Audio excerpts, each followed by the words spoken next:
ஓம் சாந்தி. வணக்கம். நீங்கள் 5 மணில இருந்து இன்னைக்கு வரைக்கும் இப்ப வரைக்கும் இருக்கீங்க. ரொம்ப ரொம்ப சந்தோஷம் உங்களோட கலந்து இந்த கிளாஸ் உங்களோட நான் பகிர்ந்து கொள்ளுறது ரொம்ப ரொம்ப சந்தோஷம். உங்களுக்கு ஒரு சில புது கருத்துகள் உங்களுக்கு நான் சொல்ல போறேன். ரொம்ப ரொம்ப முக்கியமான புது கருத்துகள். எதை எதை பத்தி நம்ம பேச போறோம்? மரியாதாஸ், எப்படி சென்டர் சேவை செய்யறது. இதுக்கு என்ன ஒரு புது கருத்துன்னு சொல்லட்டா? பாபா சொல்றாரு, இது சக்கரம், நாடகமே ஒரு வட்டம். நம்ம மறுபடியும் மறுபடியும் நம்ம சந்திப்போம். சக்கரம் தெரியும் தானே? இந்த ஒரு கருத்து நம்ம இன்னும் கொஞ்சம் ஆழமா நம்ம இந்த ஞானத்தை நம்ம கடைந்து கடைந்தால் அது எப்படி வர்றோம்னு நம்ம பார்ப்போம். சரியா? நம்ம மனதுல எண்ணங்கள் இருக்கு. அது எப்பேற்பட்ட எண்ணங்களை ஆஹ் நானே எனக்கு நான் சொல்லி தரணும். இந்த எண்ணங்கள் எனக்கு தேவையா இல்லையான்னு ஒரு உதாரணம் சொல்றேன். ஒரு கணவர் மனைவி கணவர் மனைவி அவங்களுக்குள்ள ஏதோ ஒரு கஷ்டம், தகராறு, டைவர்ஸ் பண்ணிடுறாங்க. கணவர் மனைவி இப்போ டைவர்ஸ் பிரிஞ்சு போயிட்டாங்க. அப்ப அவங்க நினைக்கலாம், அப்பா அந்த தொல்லை எனக்கு முடிஞ்சது. ஆனா அந்த தொல்லை முடியல. காரணம், மறுபடியும் அந்த புது சக்கரத்துல அவங்க 2 பேரு வேற ஏதோ ஒரு பிறவில சந்திப்பாங்க. அவங்களுக்குள்ள அந்த சந்திப்புல ஏதோ ஒரு தகராறு இருக்கும். அவங்களுக்குள்ள அந்த கர்ம கணக்கு அவங்க தீர்க்காம இருக்கிறதுனால இப்போ இந்த பிறவில அவங்க 2 பேரும் கணவர் மனைவியா வந்துட்டு அவங்களுக்குள்ள இந்த மாதிரி ஒரு சண்டை சச்சரவு பிரிஞ்சிட்டாங்க. மறுபடியும் அவங்க சந்திப்பாங்க வேற ஏதோ ஒரு பிறவில. மறுபடியும் திருமணம் செய்வாங்க. மறுபடியும் அவங்க டைவர்ஸ் பண்ணுவாங்க. இது நடந்துகிட்டே இருக்கும். ஆகவே நீங்க நினைக்க கூடாது, அவங்கள நான் தள்ளிட்டேன் மனதுல இருந்து, இனிமே அவங்க வேண்டாம், அது வேண்டாம் நீங்க சொல்ல முடியாது. அது மறுபடியும் மறுபடியும் வர்றோம். இந்த ஒரு கருத்து நீங்க நல்லா புரிஞ்சு கொண்டால் உங்க மனதுல இருந்து எந்த ஒரு விகார ஒரு எண்ணமோ, தேவையில்லாத எண்ணமோ, ஒரு நெகட்டிவ் எண்ணமோ நீங்க வச்சிருக்க மாட்டீங்க. காரணம், அது இருக்கிற வரைக்கும் நீங்க தீர்க்கல. அது இருக்கிற வரைக்கும் மறுபடியும் மறுபடியும் அது வந்துகிட்டே இருக்கும். நல்ல அழகாக தீர்த்தால்தான் அது நல்லது. அப்போ இந்த கணவர் மனைவி 2 பேரும் கோவத்துல டைவர்ஸ் பண்ணிக்கிட்டாங்க. அதை எப்படி நம்ம தீர்க்க முடியும்? நீங்க இப்படி நினைக்கிறீங்க. அவங்களுக்குள்ளேயே அவங்க ஒரு சமாதானத்துக்கு வரணும். சரி, நமக்குள்ள ஒரு ஒத்துமை கிடையாது, அந்த அன்பும் போச்சு, இன்னும் ஒன்னா இருக்கிறது கஷ்டம். ஆனால் நம்ம பிரிஞ்சு இருந்தாலும் நம்ம எப்பவுமே சிநேகிதர்கள். எப்பவுமே நம்ம ஒருத்தர் பார்த்தாலும் சிநேகிதரை தான் நம்ம நினைப்போம். நமக்குள்ள ஒரு விகார எண்ணம் இல்லை. ஒரு இவங்க எனக்கு விரோதின்னு இல்லைன்னு நல்லபடியாக ஒரு சமாதானத்துக்கு நீங்க வந்தால்தான் அந்த ஒரு கேஸ் நம்ம ஒரு முற்றுப்புள்ளி வச்ச மாதிரி. நீங்க ஓடி போயிட்டால், கோவத்துல விட்டுட்டால், அந்த இடத்துல இருந்து நீங்க போய்விட்டால் இது மறுபடியும் அந்த ஒரு காட்சி வர்றோம். அதை நல்லபடியாக நீங்க தீக்கணும். இந்த மாதிரி எண்ணம் சர்க்குலர் திங்கிங்னு சொல்றாங்க. நம்ம நினைக்கிறது வட்டத்துலதான் நம்ம நினைக்கணும். நம்ம ஓடி போறோம்னு நினைக்க கூடாது. சரி போச்சு, அந்த தொல்லை எனக்கு இன்னும் இல்லைன்னு அப்படி கிடையாது. அது மறுபடியும் வர்றோம். ஆகவே நான் நல்ல முறையில நான் தீர்த்தேனா இல்லையா, இந்த ஒரு கருத்து நம்ம சென்டர்ல நம்ம பார்க்கிறோம். நான் அப்ப கணவர் மனைவியை பத்தி சொன்னேன். சென்டர்ல பல மாதிரி ஆத்மாக்கள் வருவாங்க. பல மாதிரி குணங்கள், பல மாதிரி அவங்க பழக்க வழக்கங்கள் இருக்கும். நம்ம பார்த்துட்டு அவங்க இப்படி, இவங்க இப்படி, இவங்க நல்லவங்க, இவங்க குறைவு, இது அதுன்னு பாக்குறோம். இந்த மாதிரி எண்ணங்கள் அது உண்மையா இருந்தாலும் நமக்கு தேவை இல்லை. பாபா சொல்றாரு, யாரையும் பார்க்காதீங்க. காரணம், அவங்கள நம்ம பார்த்தால் ஏதாவது ஒரு எண்ணம் நமக்கு தோணும். ஓ, ஏன் அவங்க லேட்டா வந்தாங்க, ஏன் இவர் அவங்களோட பேசுறாங்க. பார்க்காம இருந்தா அந்த எண்ணம் இல்லை. ஆகவே இந்த கண்கள், இந்த வாய், இந்த காது, நம்ம எவ்வளவு இந்த புலங்களை நம்ம கொஞ்சமா பாவிக்கிறோமோ, சென்டர்ல அகநோக்கத்துல இருக்கோமோ, இது ரொம்ப ரொம்ப நல்லது. அவங்க சரியா இருந்தாலும் நமக்கு கவலை இல்லை, அவங்க தவறா இருந்தாலும் நமக்கு கவலை இல்லை. ஏனென்றால் அது அவங்க கதை. ஆகவே எனக்குள்ள ஏதாவது ஒரு கதை, ஏதாவது ஒரு எண்ணம், ஏதாவது ஒரு விரோதம், ஏதாவது ஒண்ணு பிடிக்கலன்னு எனக்கு இருந்தால், அந்த கதை நான் இன்னும் தீர்க்கல. எனக்கு விடுதலை இல்லை, முக்தி இல்லை, ஜீவன் முக்தியும் இல்லை. நம்ம பந்தத்திலிருந்து நம்ம விடுபடணும்னா, பந்தம் எங்க இருக்குங்க? இங்கேதான் இருக்கு, இங்கேதான் இருக்கு பந்தம். ஆகவே எப்பவுமே நானே சென்டர்ல இருக்கிற பொழுது பல மாதிரி ஆத்மாக்கள் வருவாங்க. எவ்வளவு சொன்னாலும் கேட்க மாட்டாங்க. அவங்க நினைக்கிற மாதிரிதான் அவங்களுக்கு சரி. பாபா என்ன சொன்னாலும் அது சரின்னு ஏத்துக்க மாட்டாங்க. அவங்க நினைக்கிற மாதிரிதான் அவங்க செய்வாங்க. அவங்களுக்கு எவ்வளவு பிடிக்கும் அவ்வளவுதான் செய்வாங்க. 10 வருஷமா படிக்கிறாங்க, 20 வருஷமா படிக்கிறாங்க, 30 வருஷமா படிக்கிறாங்க. நான் இங்க 31 வருஷமா இருக்கேன். ஆனா அவங்க மாறவே இல்லை. காரணம், அவங்க கலாச்சாரம், அவங்க அதுதான் ரொம்ப ரொம்ப தேவைப்படுறது இந்த காலகட்டத்துல.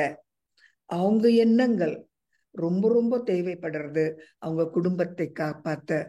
அவங்க எண்ணங்கள் இது வரைக்கும் அதுதான் உண்மை, பாபா எது சொன்னாலும் அதுக்கு இன்னும் நேரம் இல்லை, மாறவே மாட்டாங்க.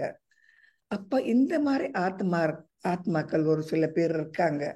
அப்போ என்னது, அவங்க பழைய உலகத்திலேயே அவங்க வாசிக்கிறாங்க, பழைய சம்பந்தங்களே வச்சிருக்காங்க, பழைய பந்தங்களே வச்சிருக்காங்க. அவங்க எங்கெங்க ஜீவன் முக்தி, எங்கெங்க முக்தி, எங்கெங்க அவங்களுக்கு விடுதலை? அவங்க சிறையில தான் இருக்காங்க. பாபா எதுக்காக வந்தாரு? சிறையில இருந்து விடுதலை கொடுக்க வந்திருக்காரு இல்லையா?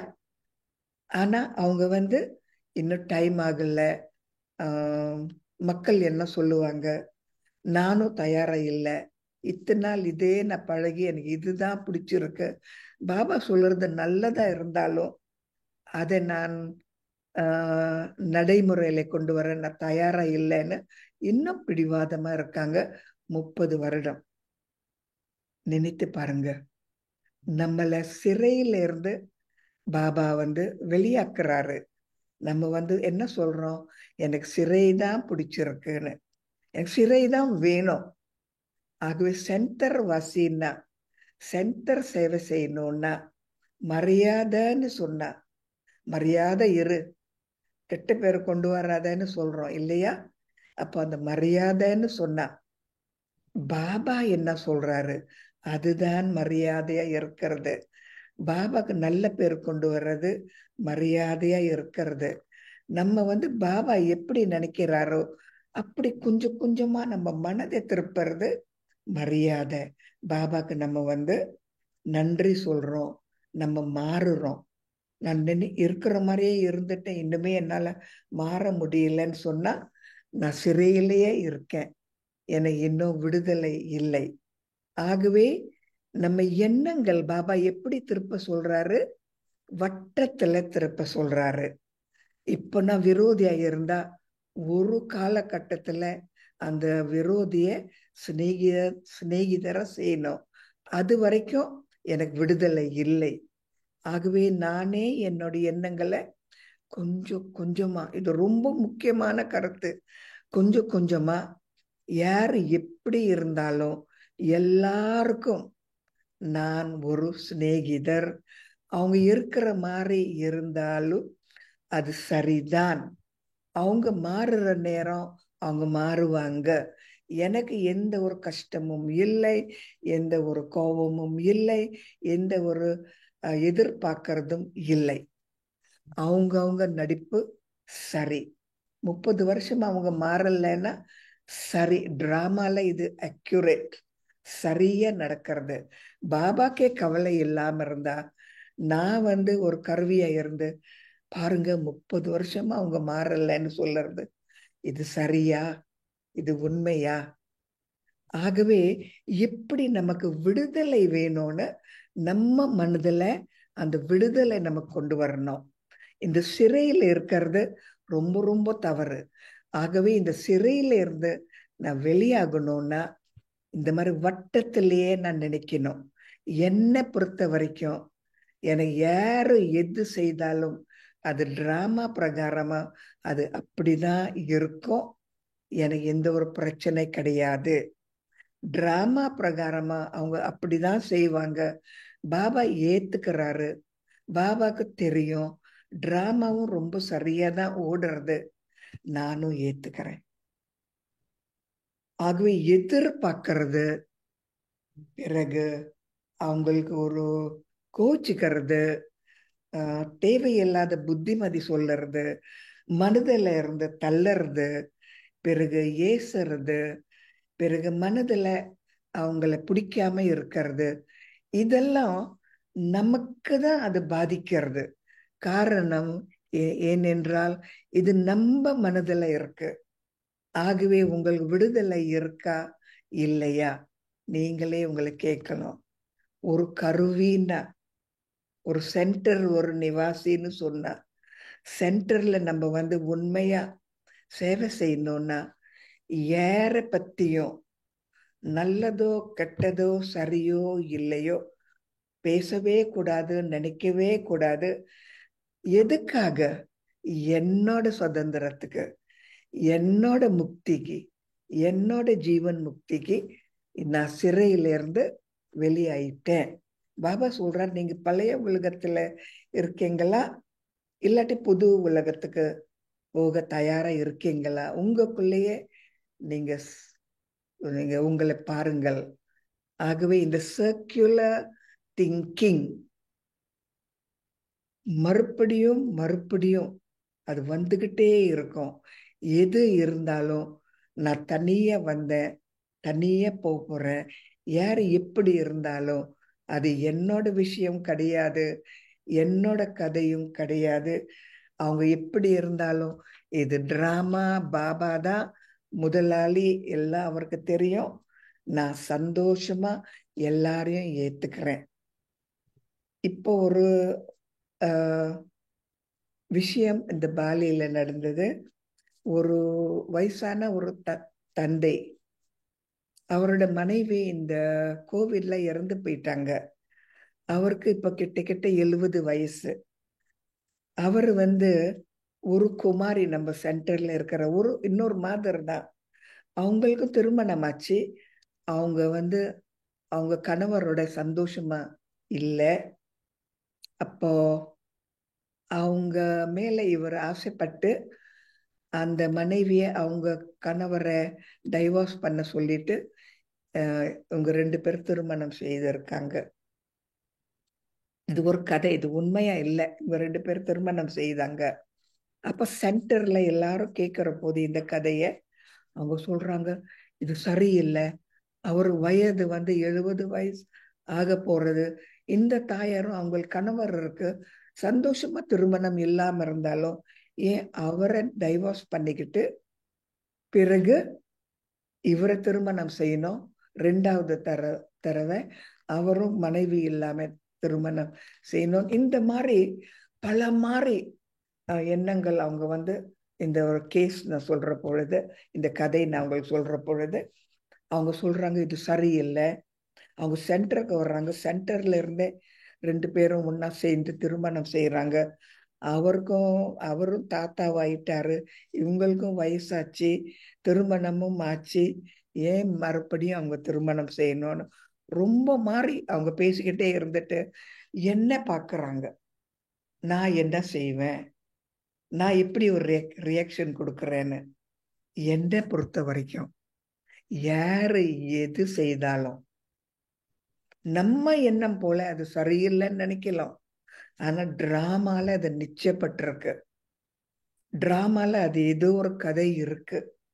அந்த டிராமால அவங்களுக்குள்ள ஏதோ ஒரு கர்ம கணக்கு இருக்கு. இந்த டிராமால ஏதோ ஒண்ணு இருக்கு, எனக்கே தெரியாது. அப்படி இருக்கிற பொழுது இது சரி, இது தவறு, இது நல்லது, நான் ஏதாவது ஒரு வார்த்தை சொல்லலாமா? ஆகவே பற்றற்ற நிலையில இருக்கணும். சரின்னு சொல்லக்கூடாது, சரி இல்லைன்னு கூட சொல்லக்கூடாது. ஆனா ஒரு சென்டர்ல நான் இந்த மாதிரி ஒரு கதை நடந்தா என்ன நினைப்பீங்கன்னா, ஓ நமக்கு பிடிக்காது, அவங்களோட பேச மாட்டோம், நீங்களும் அவங்களோட சேர்ந்து இருக்கக்கூடாது, அவங்கள சேவையில கூப்பிடாதீங்க, அது இதுன்னு சொன்னாங்க.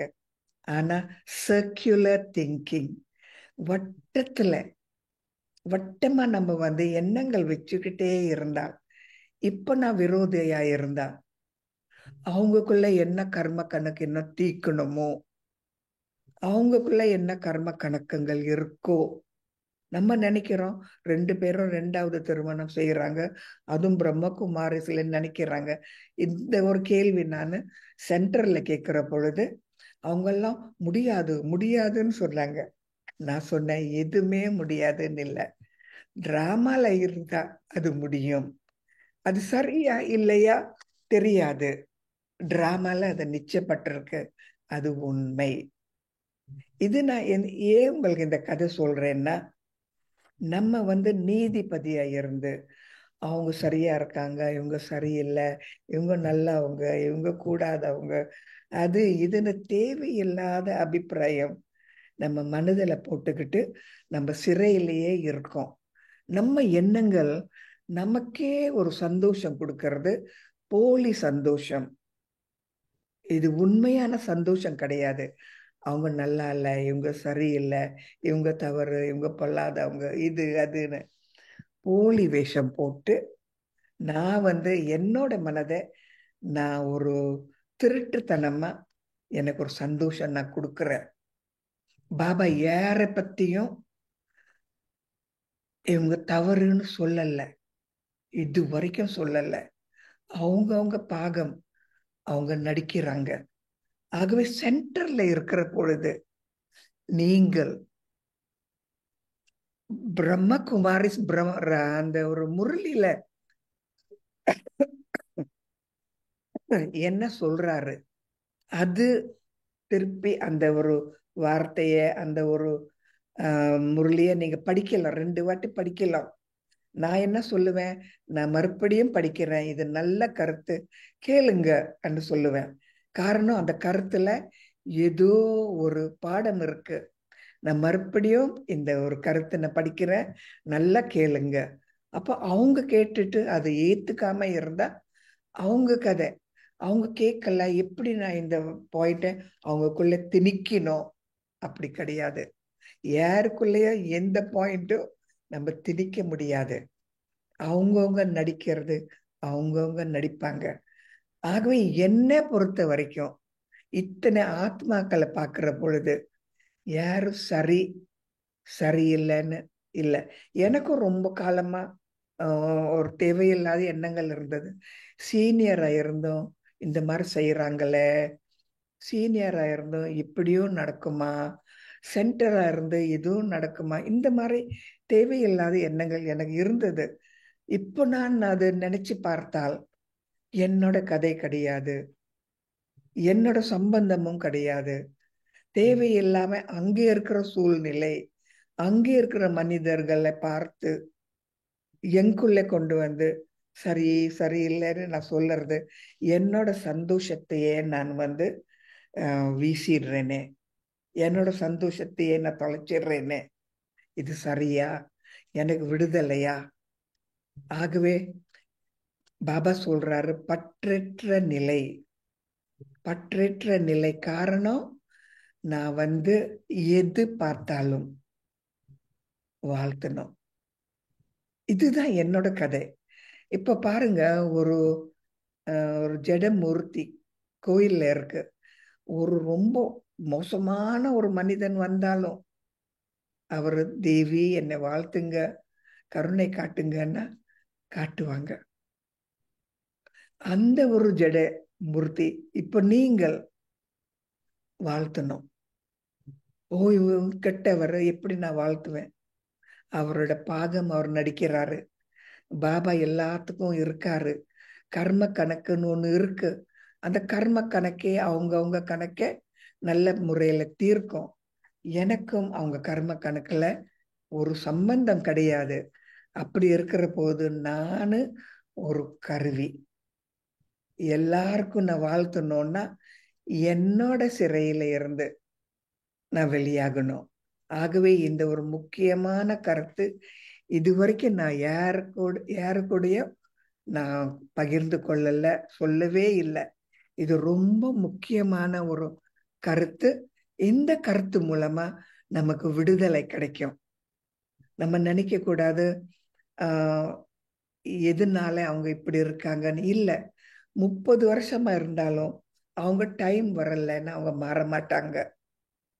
ஆகவே இந்த மாதிரி நான் சென்ட்ரல்ல இருக்கிற பொழுது பொறுமைன்னு சொல்லுறது எல்லையற்ற பொறுமை. பிறகு அன்புன்னு சொல்லுறது எல்லையற்ற அன்பு. கருணைன்னு சொல்லுறது எல்லையற்ற கருணை. வாழ்த்துகள்ன்னு சொல்லுறது எல்லையற்ற வாழ்த்துகள். நான் ஒரு கருவி. எதுவும் சரியில்லைன்னு இல்லை. என்னோட பாகம் நான் நடிச்சிட்டு வேற அங்க எந்த கதை என்ன நடக்கிறதோ அதுக்கும் எனக்கும் சம்பந்தம் இல்லை. பாபா சொல்றாரு, பரச்சிந்தன், பரதர்ஷன், பரமத். இது என்னங்க? நம்ம வட்டத்துல நம்ம நினைக்கிற பொழுது அதுக்கும் எனக்கும் சம்பந்தமே இல்லை. ஒண்ணு வட்ட சர்க்குலர் திங்கிங். நினைவு வச்சுட்டு நீங்களே உங்களை நீங்க கேளுங்க, நீங்க எவ்வளவு பற்றற்ற நிலையில இருக்கீங்கன்னு. இரண்டாவது, இந்த வட்டமான இந்த எண்ணங்கள் நம்ம இப்படி மறுபடியும் நம்ம கிட்டயே கொண்டு வரணும். இது எனக்கு நல்லதா, இது எனக்கு வேணுமா, இது நான் நினைக்கிறது சரியா, பாபா எப்படி நினைக்கிறாரு அந்த மாதிரி நான் நினைக்கணும்னா ஒரு நாளும் கேளுங்க, ஒரு நாளும் நீங்க சொல்லணும், பாபா நீங்க எப்படி பாக்குறீங்க அந்த மாதிரி நான் பார்க்கணும். உங்க கண்கள் எனக்கு கொடுங்க. நீங்க பாக்குற மாதிரி நானும் பார்க்கணும். ஒரு நாளும் நீங்க நினைச்சு பாருங்க, பாபா எப்படி பாக்குறாரு? கோச்சுக்கிறாரா? பொறுமை இல்லாம இருக்காரா? இத்தனை நாள் சொல்லிக்கிட்டே இருக்காரு பொறுமையா. நீங்க எப்படி பாக்குறீங்க அப்படின்னு பார்க்கணும். பாபா நீங்க எப்படி பேசுறீங்க அந்த மாதிரி பேச எனக்கு சொல்லித்தாங்க. பாபா நீங்க பேசுற மாதிரி நானும் பேசணும். பிறகு பாபா நீங்க என்னென்ன கேட்குறீங்களோ அதுவும் நான் கேட்கணும். பாபா சொல்றேன், நான் ஜானி ஜனனார் கிடையாது. உங்க மனசுல என்ன இருக்குன்னு தெரியணும்னா எனக்கு தெரியும். ஆனா எனக்கு தெரிய வேண்டாம். தேவையில்லாத எண்ணங்கள் எல்லாம் உங்க மனசுல இருந்தா நான் அதை பார்த்து என்ன செய்ய போறேன்? ஒரு பிரயோசனமே கிடையாது. ஆகவே என்ன நீங்க நினைத்தால் நான் உங்களை நினைப்பேன். ஆகவே நான் ஜானி ஜனனாரன்னு நீங்க நினைக்கவே கூடாதுன்னு பாபா சொல்றாரு. ஆகவே மரியாதையா இருக்கணும்னா உங்க கதையை நீங்க நல்லபடியாக ஒரு முடிவுக்கு கொண்டு வரணும். என்ன மாதிரி ஒரு நல்ல கதை? இன்னும் ஒரு நல்ல கருத்து சொல்றேன். இப்ப நீங்க என்ன கேட்டீங்க? Circular thinking. இரண்டாவது, மற்றவங்களை பார்க்க கூடாது, வெளியில இருக்கிற ஒரு சூழ்நிலைய பார்க்க கூடாது. மூன்றாவது கருத்து, வாழ்த்துங்க வாழ்த்துங்க வாழ்த்துங்க, சரி. நாலாவது கருத்து, உங்க உடம்ப உங்களை ஏமாத்துறதா? நீங்க ஆத்மா, நீங்க உடம்புல இருக்கீங்க. ஓகே, இது உங்களுக்கு தெரியும். உடம்பு ஒரு சில விஷயங்கள் கேட்கறது, நல்லா சாப்பிடணும், ருச்சியா சாப்பிடணும், நல்ல பொருள்களை சாப்பிடணும், உடம்பு கேட்கறது. ஆனா ஆத்மா என்ன சொல்றது? இருக்கிறது சாப்பிட்டுட்டு நன்றி சொல்லு. இப்போ உடம்பு ஒண்ணு சொல்லுறது, ஆத்மா ஒண்ணு சொல்லுறது. உடம்பு சொல்லுறது நல்லா சாப்பிடணும், நல்லா செலவு பண்ணி நல்ல மாதிரி சமைச்சு சாப்பிடணும்னு. ஆத்மா சொல்லுறது சாதாரணமா இருந்து எதெல்லாம் எல்லாரும் சாப்பிட்றாங்க அதையே சாப்பிட்டுட்டு அமைதியா இருந்து நன்றி சொல்லு. இந்த ரெண்டு சண்டை போடுறது. ஆகவே எவ்வளவு எவ்வளவு நம்ம உடம்பு சொல்லுறது கேட்காம இருந்து ஆத்மா சொல்றது நம்ம கேட்டால் நம்ம உண்மையாகவே புத்திசாலி ஆத்மாக்கள், சத்தோ பிரதானா இருக்கலாம். பிரம்ம பாபா பாருங்க, பிராமண குடும்பத்துல இருக்காரு, உயர்ந்தவரு, பணக்காரரு, எல்லா விதத்திலையும் இந்த பௌதிக விஷயத்துல அவர் ரொம்ப சக்சஸ். அப்படி இருந்தும் ஆரம்பத்துல இருந்து ஆத்மா சொல்றது, நான் ஒரு சூத்ர ஆத்மா, கலியுகத்துல இருக்கேன், தேவரை மாற எனக்கு தகுதி இல்லை, படிக்கணும். இந்த உடம்போட ஆடம்பரம் எவ்வளவு இருந்தாலும் அது எதுக்கும் உதவாது. ஆரம்பத்துல இருந்து நான் சூத்ரா, கொஞ்சம் கொஞ்சமா பிராமணரா வரணும், பாபா சிவ பாபா சொல்றத நான் கடைபிடிக்கணும், நானே மாறணும், நான் தான் உதாரணம், நானே அந்த தேவர். இப்ப நான் சூத்ரா, நான் ஒரு பிச்சைக்காரன், நான் ஒரு அரசகுமாரன் வரணும். பாருங்க, உடம்பு சொல்றது அவர் கேட்டாரா, அவர் பார்த்தாரா, இல்லாட்டி ஆத்மா சொல்றது அவர் பார்த்தாரா? இந்த போர் நமக்குள்ளேயே நடக்கும். அது முடியற வரைக்கும் இந்த உடம்ப சொல்றது கொஞ்சம் கொஞ்சமா உடம்ப நம்ம பேசாம கடை, இப்போ வேணாம், இது வேண்டாம், இந்த செலவு பண்ணாத, பாபாக்கு ஏதாவது இந்த சேவைக்கு நீ வச்சுக்க, அந்த மாதிரி நம்ம உற்சாகம் ஊற்றணும். தவிர நான் நல்லா சாப்பிடணும், நல்லா உடுத்தணும் அப்படி ஒண்ணும் கிடையாது. ஒரு ரகசியம் நான் சொல்றேன், நீங்க நல்லா கேளுங்க. ரகசியம் சொல்லட்டா? எனக்கு நினைக்க நினைக்க சந்தோஷமா இருக்குங்க. என்னன்னா, எவ்வளவு எவ்வளவு நான் உடம்பு வேணான்னு சொன்னா, எவ்வளவு எவ்வளவு எனக்கு பணம் வேணான்னு சொன்னா, அவ்வளவு அவ்வளவு அந்த உடம்புக்கு என்னென்னமோ எல்லாம் வருது. நான் கேட்கல, அது வருது. பணம் வேணான்னா நான் கேட்கல, அது எனக்கு வேண்டாம்.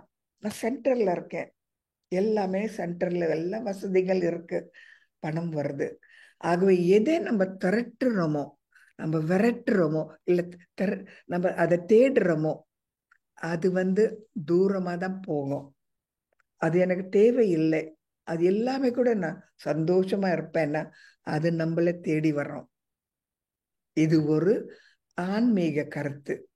நினைச்சு பாருங்க, எவ்வளவு எவ்வளவு எனக்கு உடம்பு வேண்டாம், நான் சலூனுக்கு போக வேண்டாம், ரொம்ப சாதாரணமா இருக்கேன், இருக்கிற மாதிரி தான் நான் இருக்கேன், எனக்கு எதுவும் வேண்டான்னா எல்லாம் தேடி வர்றோம்.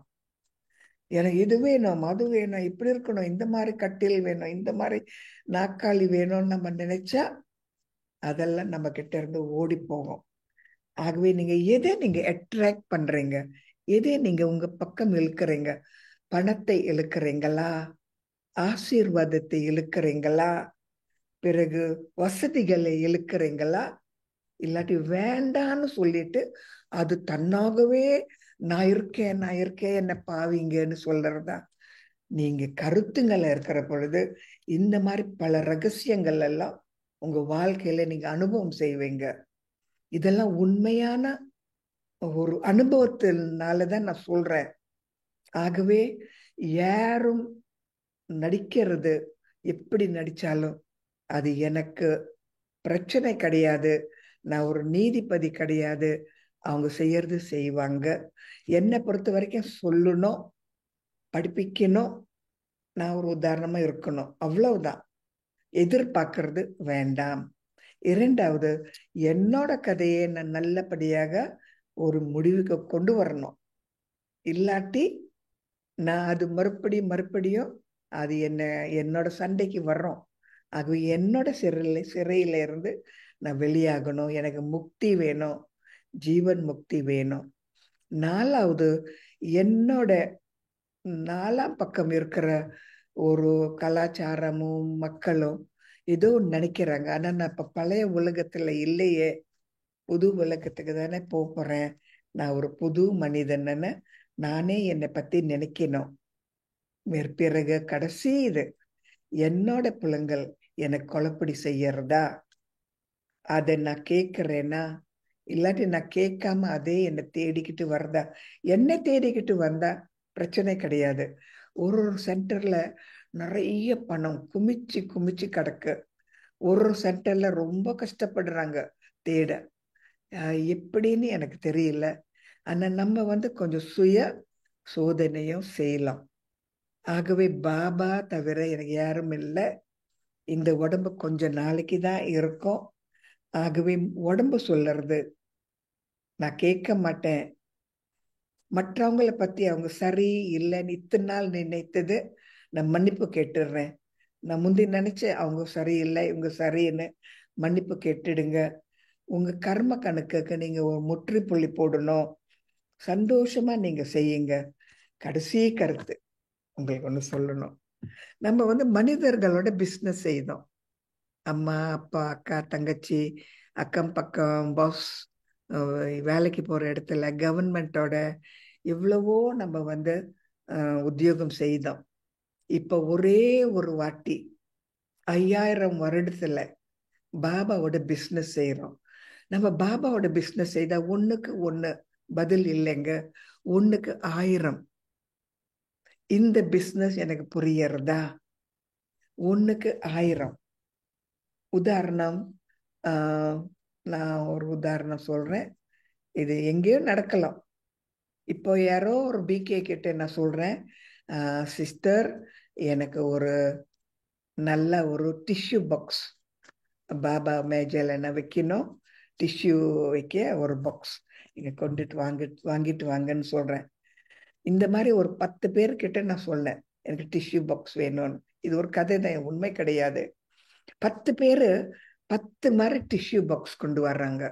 ஒரு சில பேர் மார்க்கெட்ல இது ரொம்ப மலிவா இருக்கு அந்த பாக்ஸ் வாங்குறாங்க. சில பேர் இது சென்டரை கொஞ்சம் நல்ல மாதிரி வாங்கணும்னு ஒரு சாதாரணமான ஒரு டிஷ்யூ பாக்ஸ் வாங்குறாங்க. சில பேர் சொல்றாங்க இது பாபாவோட மேசையில வைக்க போறாங்க, பாபா யூஸ் பண்ண போறாங்க. நான் கிறிஸ்டல் தங்கம் மாதிரி ஜொலிக்கிற ஒரு வைரம் மாதிரி ஜொலிக்கிற கிறிஸ்டல் பாக்ஸ் நான் வாங்க போறேன். பாபாவோட மேசையில வைக்கணும்னா சாதாரண ஒரு டிஷ்யூ பாக்ஸ் தான் வைக்கலாமா? பாருங்க, பல மாதிரி பேரு பல மாதிரி நினைக்கிறாங்க. அவங்க நினைக்கிறதும் அவங்க பொறுத்த வரைக்கும், அவங்க நினைக்கிற வரைக்கும் அது சரி. டிஷ்யூ பாக்ஸ்னா எந்த பாக்ஸா இருந்தாலும் பரவாயில்ல, டிஷ்யூ தானே நம்ம பாவிக்கிறோம். இவங்க நினைக்கிறாங்க ஏன் ரொம்ப செலவு பண்ணணும், சிக்கனமா இருக்கணும்னு பாபா சொல்றாரு. இது ரொம்ப மோசமாவும் இல்லை, பார்க்கவும் சரியா இருக்குன்னு இவங்க சொல்றாங்க. மற்றவங்க சொல்றாங்க நான் யாருக்கு வாங்குறேன், எதுக்காக வாங்குறேன், யார் பாவிக்க போறேங்கன்னு நினைச்சு நான் வாங்குறேன். பாபா டிஷ்யூ யூஸ் பண்ண போறாரா? நிச்சயமா கிடையாது. ஆனா அது பாபாவோட மேசையில வைக்கிற பொழுது அங்கே பாபாவோட வாசம் இருக்கு, அது கிறிஸ்டல் வாசா இருக்கு, நல்ல மாதிரி மலர்கள் இருக்கு, தோட்டத்துல இருந்து கொண்டு வந்து அவங்க வச்சிருக்காங்க. அங்க பக்கத்துல நல்ல ஒரு டிஷ்யூ பாக்ஸ் இருந்தா அழகா இருக்கும். எல்லாமே பாபாவோட சாமான்கள், பாபாவோட பாவிக்கிற விஷயங்கள். நான் எப்பேற்பட்ட இது வாங்கணும்? இதுலயும் உங்களுக்கு அன்பு கொஞ்சம் இருக்கா, சாதாரணமா இருக்கா, நிறைய இருக்கா? நீங்களே பார்க்கணும். உங்க செலவு எங்க போறது? பாபா கிட்ட போறதா, உங்ககிட்ட போறதா? சிக்கனமா இருக்கீங்களா, தாராள மனசா இருக்கீங்களா? உங்க மனம் போல அந்த பணமும் உங்களை தேடி வர்றோம், உங்க ஆசீர்வாதமும் உங்களை தேடி வர்றோம், உங்களோட புகழும் உங்களை தேடி வர்றோம். ஆகவே சென்டர் வாசி இருக்கிறது ரொம்ப ரொம்ப பாக்கியம் செய்திருக்கணும்.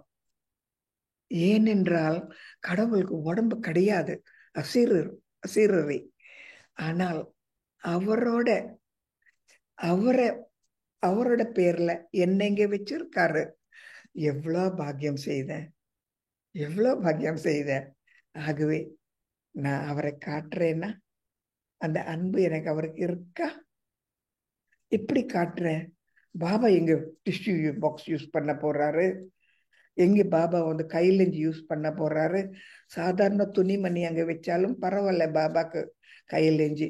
ஒரு சில பேர் சொல்லுங்க, வேண்டாம் எனக்கு நல்ல மாதிரி சில்க்ல வச்ச கையிலஞ்சி தான் பாபா பக்கத்துல வைக்கணும், டிஷ்யூ பாக்ஸ் வைக்கணும், அந்த சாம்பிராணி இது வைக்கணும், இது எல்லாம் ஊதுவத்தி எல்லாம் பர்ஃபெக்டா இருக்கணும் சொல்றாங்க. சில பேர் சொல்றாங்க, ஏன் இந்த மாதிரி பாபா எதுவுமே கேட்கலையே, எவ்வளவு சாதாரணமா இருக்காரு. யார் எப்படி நினைத்தாலும் எல்லாமே உண்மை.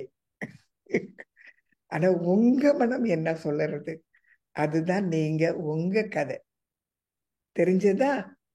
ஆகவே ஒரு கருவியா இருக்கணும்னா ரொம்ப ரொம்ப கொடுத்து வச்சிருக்காங்க.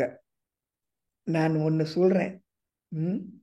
ஒரு கதை, பிரம்ம பாபாவோட கதை.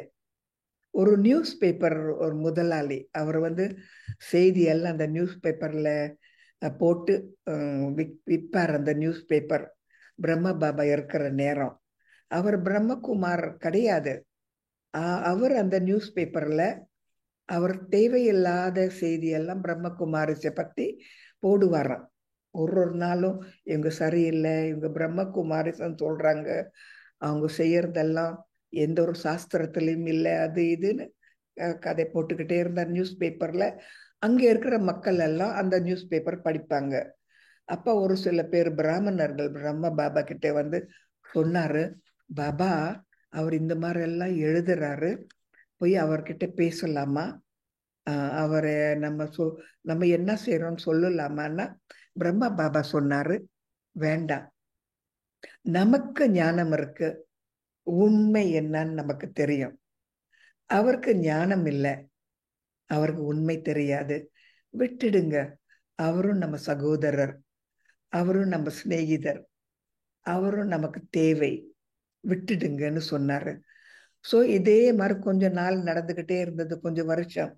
கடைசியில அந்த பிரதர், அந்த நியூஸ் பேப்பர் மேனேஜர், ஒரு நாள் எப்படியோ பிரம்மகுமாரிசை பத்தி நல்லா தெரிஞ்சு கொண்டு வந்துட்டு மன்னிப்பு கேட்டாராம். பாருங்க எவ்வளவு பொறுமை.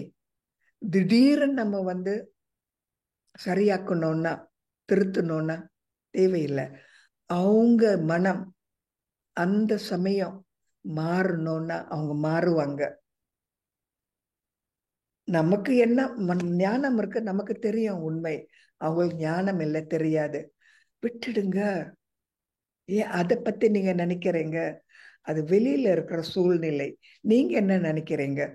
என்னோட சகோதரர் அவர் செய்யறது டிராமால இது இருக்கு, நிச்சயப்பட்டிருக்கு, வாழ்த்துறேன்.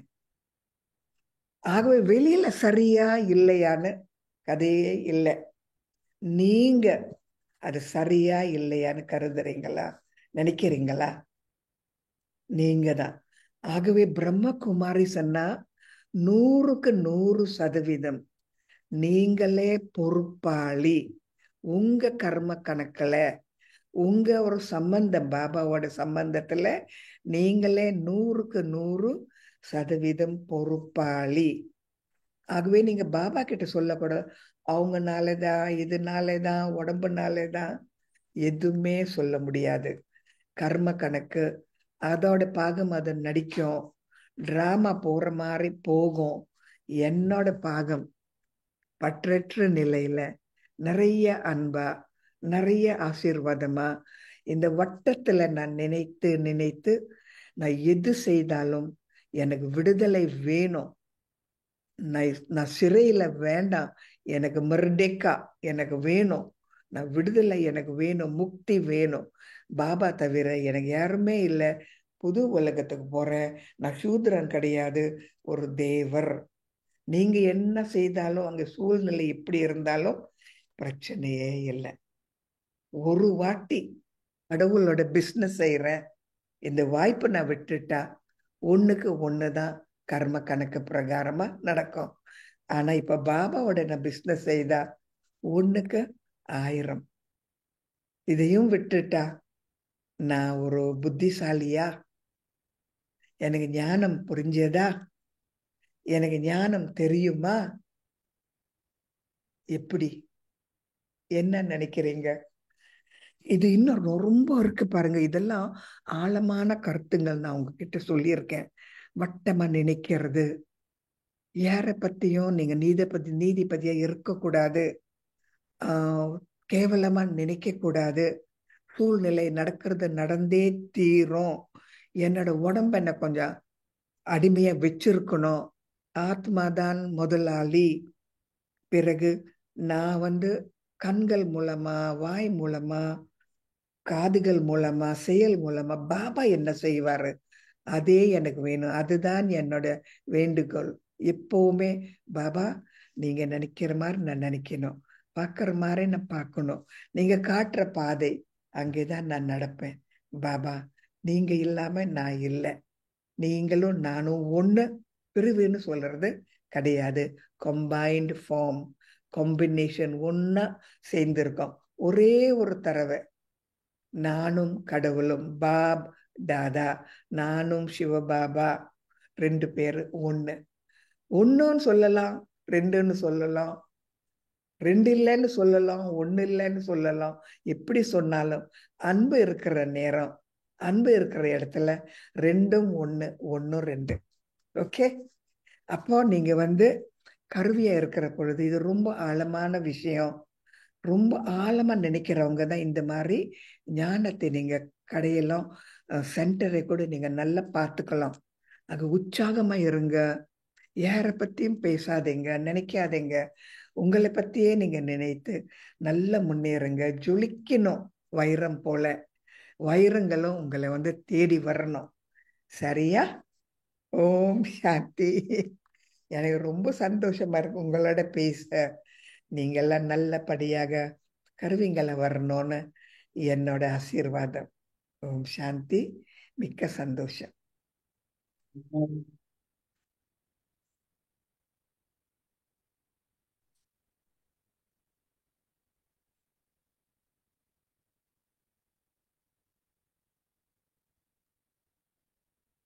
ஓம் சாந்தி. இவ்வளவு நேரம் சகோதரி நமக்கு நிறைய பல கருத்துக்கள் சொன்னாங்க. நான் அதை திரும்பவும் சொல்ல விரும்பல. சகோதரி எப்பொழுதுமே என்ன கருத்து முக்கியத்துவம் கொடுப்பாங்கன்னா, நம்ம நமக்கு நம்ம என்ன படித்து கொடுக்குறோம், நம்மளோட மாற்றம் என்ன, இதுதான் அவங்களோட கிளாஸ்ல அடிக்கடி வலியுறுத்துவாங்க. இன்றைக்கு அந்த வகையில பாபா கூட இன்னும் எப்படி நெருக்கமா சேவை செய்யறது, இன்னும் நம்ம இந்த ஒரு பிறவி இந்த ஒரு பிறவியில பாபாக்கு எப்படி நம்ம மேலும் சேவை செய்யலாம், இதெல்லாம் ஏறக்குறைய சகோதரி கிளாஸ் கொடுக்கும் பொழுது நீங்க யோசிச்சிருந்திருப்பீங்க. கண்டிப்பா ஒரு டச்சிங் கிடைச்சிருக்கும்னு நினைக்கிறேன். சரிங்களா? ஸோ இந்த அளவுல சகோதரிக்கு நன்றி. வேற யாராவது ஏதாவது கேள்விகள் இருந்தா நீங்க கேட்கலாம். ஒரு கேள்விகள் எதுவும் முக்கியமா சகோதரி கிட்ட நான் கேட்கணும்னு நினைச்சேன் அப்படி எதுவும் இருக்குங்களா?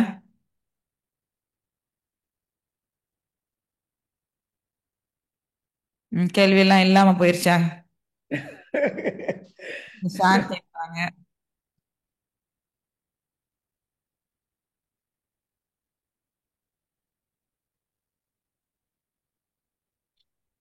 ஓம் சாந்தி.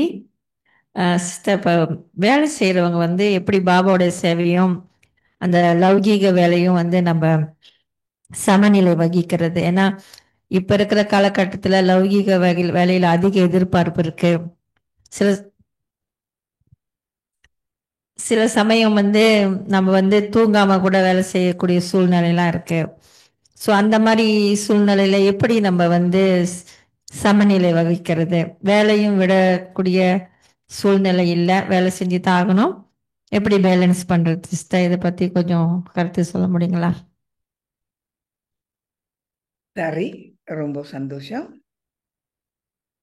எத்தனை பேர் பிரம்மகுமாரிஸா இருந்து, எத்தனை பேர் ஒரு வேலையில இருந்து இன்னும் கருவியா இருக்காங்க. அந்த பேலன்ஸ் நம்ம எப்படி நம்ம வாழ்க்கையில நம்ம ஒரு டைம் டேபிள் நம்ம வச்சிருக்கலாம். ஆனா அங்கே இருக்கிற வேலையில இருக்கிற ஒரு சூழ்நிலை சென்டருக்கு கொண்டு வரக்கூடாது. சென்டர்ல இருக்கிற சூழ்நிலை அங்கேயும் நான் தேவையில்லாம கொண்டு வரக்கூடாது. காரணம், நான் பிரம்மகுமாரிசியை பத்தி சென்டர்ல இருக்கிறதுன்னா, அங்கே வேலை செய்யற இடத்துல நான் பேசினா அவங்க சிரிப்பாங்க, கேலி பண்ணுவாங்க. அவங்களுக்கு அது தேவையில்லை. ஆகவே நான் எப்படி ஒரு பேலன்ஸ் வச்சிருக்கேன். இப்ப பாபா முரளியில ஒரு சில கருத்துகள் சொல்றாரு. நீங்க உத்தியோகம் செய்தால், பிசினஸ் செய்தால் தொடர்ந்து செய்யுங்க. ஆனா என்ன மறக்காதீங்க. உங்களுக்கு ஒரு பொறுப்பு இருந்தா அந்த பொறுப்பு நீங்க செய்யணும். குடும்பத்துல இருந்தா குடும்பத்தை பார்த்துக்கணும். வேலை செய்தா வேலை செய்யணும். நிச்சயமாக நம்ம வேலை செய்யற இடத்துல அங்கே சூழ்நிலை பல மாதிரி இருக்கலாம். ஆனால் உங்க மனதுல நீங்க அந்த பக்கம் திருப்ப கூடாது. வெளிப்புறத்துல நீங்க அவங்களோட ஒத்துமையா இருக்கிற மாதிரி இருந்தாலும் உங்க மனதுல நீங்க சொல்லணும், பாபா இந்த சிக்கல்ல நான் இருக்கேன். ஆனா நான் அவங்க போல நான் இருக்கல, நினைக்கல, நான் பேசாமவே இருந்துடுறேன், மௌனமா இருக்கேன்னு. ஸோ நீங்க எப்படி டெக்டிக்கா, டிப்ளமேட்டிக்கா, தந்திரமா எப்படி நீங்க அட்ஜஸ்ட் பண்ணிட்டு போறீங்க, அது ஒண்ணு. இரண்டாவது, உங்க துள்ளி அதிர்ச்சிகள், உங்க சந்தோஷம், உங்க ஞான ஒளி, உங்க சக்தி, அது நீங்க அங்கே வீசுறீங்களா? பாபாவோட நினைவு இருக்கா? கொஞ்சம் உங்களை பார்த்த உடனே அவங்க நினைக்கிறாங்களா, இவங்க கொஞ்சம் வேற ஏதோ அவங்கள பார்த்தா வேற மாதிரி இருக்குன்னு நினைக்கிறாங்களா? ஆகவே உங்களை நீங்க ஒழுங்காக்குங்க. அந்த வேலை செய்யற இடத்துல அது அப்படிதான் இருக்கும். சரியாவே இருக்காது. கலியுகம். நல்லபடியாக இருப்பாங்களா? இல்லை. நல்ல பேசுவாங்களா? இல்லை. மரியாதை இருப்பாங்களா? இல்லை. ஆனா அவங்க நடக்கிற மாதிரி நடப்பாங்க, செய்யற மாதிரி செய்வாங்க. ஆனா உங்களோட ஸ்திதி, உங்களோட சுதந்திரம், உங்களோட மனம் ரொம்ப ரொம்ப ஆடாம அசையாம நீங்க வச்சிருக்கிறது தான் ரொம்ப ரொம்ப முக்கியம். சரியா? ஓம் சாந்தி.